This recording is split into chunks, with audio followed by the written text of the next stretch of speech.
Hello guys! Welcome everyone back to the episode of Mando Monday. This is the series where you guys ask the questions and I, of course, answer them. And that could be to do with anything related to Counter-Strike 2, Valve, future upcoming updates such as CS2's first operation, new maps, new modes, new weapons, which Valve has touched on that they will be coming to Counter-Strike 2 sometime in the future, or maybe it's about the background or myself. If you guys have a question that you want a shot at being answered in next week's video, leave it down below this comment section or any other one of my videos saying Ask Mando, then ask your questions, usually easiest and best for me to find it that way. Today's video, we're going to touch on the possibility of Valve going the kernel level anti-cheat route for Counter-Strike 2, which I don't think is going to happen, but I think is still worthy of a discussion, the current skins economy inside CS2 possibly imploding, the return of Danger Zone, and the list goes on for today's video. So yeah, we kind of got some banger questions. With that being said, we're going to discuss all that alongside a bunch more. Now today's video sponsor is Skins Monkey. Skins Monkey is a buying but most notably trading marketplace for all your Counter-Strike needs. Skins Monkey offers a wide variety of skins. Once you find the item you want, hit trade for either items you currently have or for one of many deposit options. You can use my code MANDO for up to a free $5 alongside a 35% deposit bonus. If interested, the link will be in the description down below. Now firstly for today's video we're just going to hop into the questions right away, the meat and potatoes. That being said, our first question up here is from Kale, and he says, it seems like the market for skins just keeps going up. Are you concerned about the market crashing? Now right off the bat, great question. I also like how you include in the question on how skins specifically in CS2's market just keep on going up, and they don't really seem to have an end. Versus most other markets, you normally see some sort of halt or stop for a long period of time, or sometimes major crash before anything changes. But CS is just kind of a different animal. Now, I think a lot of people are probably going to interpret your question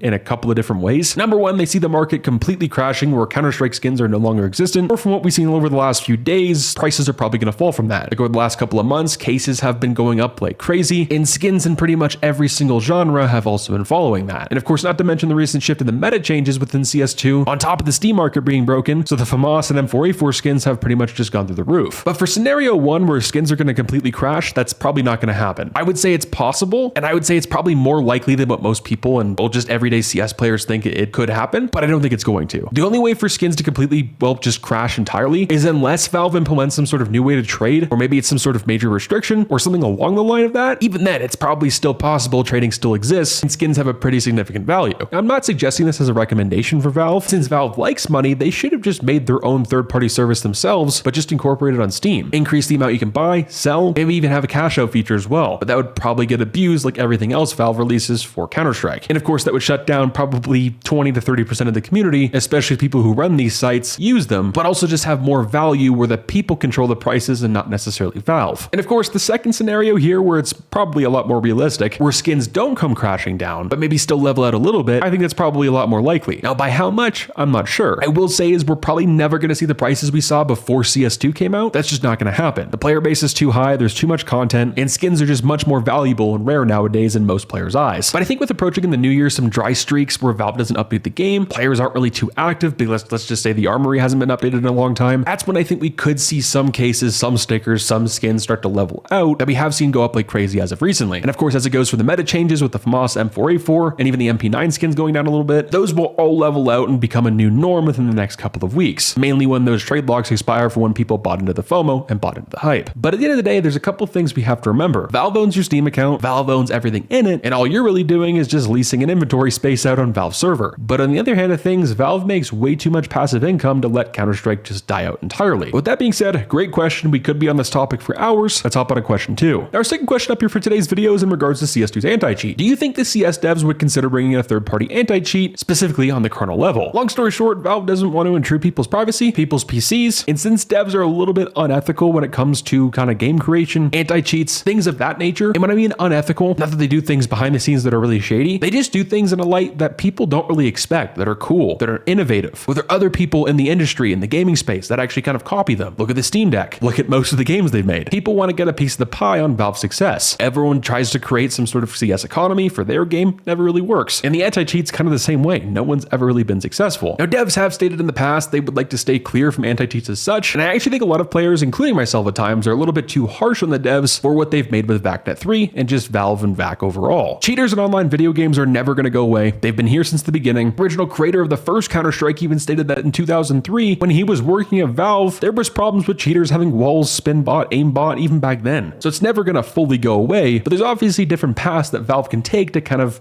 have some more precautions. The biggest reason why Valve wouldn't go the route of having just some sort of random third-party service for an anti-cheat, it's Valve. They're going to want to make their own thing. They're going to want to make it innovative, which they have with VAC, despite its problems. But also, if you look into most kernel level anti-cheats, they have access to your entire computer, which some people might argue that that's what a game needs to have a good anti-cheat, but is it really? Valorant's anti-cheat isn't too bad, but there's still a lot of cheaters in there. Fortnite still has a lot of problem with cheating, let alone Call of Duty, which I will be on the side of not having a kernel level anti-cheat until the day I'm dead. Now, Call of Duty's kernel level anti-cheat, that being the ricochet system, is completely broken. Just within the last few weeks, there's been dozens of articles, really interesting in-depth videos talking about the anti-cheat, where it doesn't just take and look at everything on your computer, record conversations you're having on Discord if it's text or, well, just an audio chat. No, if you have a webcam open, they're taking advantage of that, and they're not letting you know that they're using it in the first place. They're getting your posture, how you play, and there's even evidence that they're implementing skill-based matchmaking in their lobbies depending on the position and posture you're using inside the game, and if you're sweating, if you're angry, if you're about to get off, so on and so forth, which is pretty crazy. But yeah, I guess it's all really besides the point. For me, I'm gonna say no to kernel level anti-cheat any day of the week. VAC obviously isn't perfect, but nor is something like Face It or anything of that genre, because it seems like players in the CS community and just any other space complain about cheaters just as much as anyone else using VAC, for an example. Our third question for today's video is up from Alexandro, and he says, why hasn't Valve fixed the case harden and Doppler skins inside CS2? And to keep it short and sweet, we don't know. I will say it is pretty odd since the devs fixed so much during CS2's release. When Katowice skins first came out, they were completely broken. Valve reverted them, Valve fixed them, Valve improved them. The same thing went with Doppler skins. They changed almost every single week. So did the case hardens. There's a lot of skins now in CS2 that look nowhere similar to what they did in CSGO. Some floats look very odd compared to CSGO, and I'm not sure if those will ever change. Maybe it's just how Counter-Strike 2 is made versus CSGO. But what I will say about this is versus CSGO, the lighting is a lot different, obviously. So the really big gems like the Sapphire, the Ruby, the Emerald, those look obviously very good in CS2. But some things like the Emerald or the Sapphire, or even the Blue Steel, for example, versus a Black Pearl, they don't look too far off from each other. And I don't think that's necessarily because of the devs. I think it's more so because of the Source 2 engine. And that's just my argument. That's just my reasoning. Let me know what you guys think about that one down below. In my opinion, it's also weird because CS2 was just made for skins. I know what you're saying. It's Counter-Strike 2. There's obviously more to it than just skins, but hear me out. If skins weren't as successful as they were, if Valve didn't bring in as much income as they did, we would have seen a completely different Counter-Strike game years ago where CSGO and Counter-Strike as a series would have just died off, since skins really just kept the franchise alive. I think Valve would have taken Counter-Strike in a completely different direction if it wasn't for skins, where it wouldn't have been a pretty much clone and just big brother to CSGO, where it just looked better. I think it would have been more the lines of Rainbow Six Siege, maybe something in that genre, but I'm not sure. That's just my thoughts. Let me know what you guys think about that one down below. Our next question up here is from Crossy, and he starts off by leaving a comment saying, love the content. Well, thank you, brother. What weapons do you expect to be tweaked next following the adjustments to the FAMAS and also price change for the M4A4? Now, originally when I was planning to answer this question, I was going to say some meta changes, maybe some new additions of some new weapons as Valve have stated in their interviews for CS2, and maybe even make some other weapon classes more viable than they have been over the last few years. But honestly, the more I've thought about it and what the conclusion that I've came to is I think CSGO is good as of right now. Like Valve just nerfed the SMGs, people are still buying the MP9. Valve buffed the FAMAS, people are still buying the M4 or the Scout, or let's just say anything else. But the FAMAS is actually a pretty good change. As it goes for new weapons, that would be cool, but that just, well, confuses more people, but also gives a lot more people more choice. The R8 revolver, for an example. Right now, most people don't use it because it got nerfed into the ground, and the Deagle just has felt superior over the years, but really the R8 isn't too bad. You just gotta give it a fair chance and kind of learn how to use it. Almost feels like a Krieg and AUG meta, which speaking of the Krieg and AUG, after Valve's recent change to them in the Season 2 premiere update. With the scope improvements, these guns are also just a lot better now. It feels like for the first time in a very long time, the CS weapon meta is actually pretty good, feels balanced on both sides, and actually feels fair. That's just my thoughts. Let me know what you guys think about that one down below. Our next question for today's video is in regards to Danger Zone, and they say, do you think Danger Zone will come back in 2025 or 2026? Long story short, no. Now, this is all just my personal opinion. Take it with a grain of salt, but I don't see Danger Zone returning anytime soon, if at all. The reason behind that, and just my opinion, is I see Counter-Strike 2 has many other problems, things that can be added on, such as VACNET 3, subtick, make networking a little bit better, further improve what we already have right now, let alone before adding any new major content, which could be a huge reason why we haven't seen any major content within the game over the last year. I think what it really just comes down to is the devs have priorities for things players within CS2's community actually play, which this actually takes me to a tweet from Split on Twitter. I think he personally had a really good tweet the other day, but he said, none of you want to play Danger Zone when it was in the game, but now you miss it. And obviously a lot of people really agree with this post because it got a lot of likes, let alone a lot of views, a lot of shares. And I also think it was just a good post. It just makes sense. Now, I'm not calling out anyone specifically in my comment section or anyone in this Twitter comment section, but really seems like everyone and their mom's dog is talking about how they loved and missed Danger Zone, but really they didn't play it. That's why Valve didn't port it to CS2. Because we could bet all the Counter-Strike skins in the world that if Danger Zone was popular and was on par, let's just say with Fortnite, or maybe even it was a lower tier BR, but people still played it, Valve would have updated it more in CSGO, let alone ported it to Counter-Strike 2. But no one played it. That's why we only got the said few maps we did, the said few modes, when Counter-Strike 2 first released, because Valve just ported over what was a priority and what people actually played. But I do see it from the other side of things, where players players just want options of what to play inside the game. But then again, Counter-Strike is a FPS esport and not so much a BR. That's my hot take.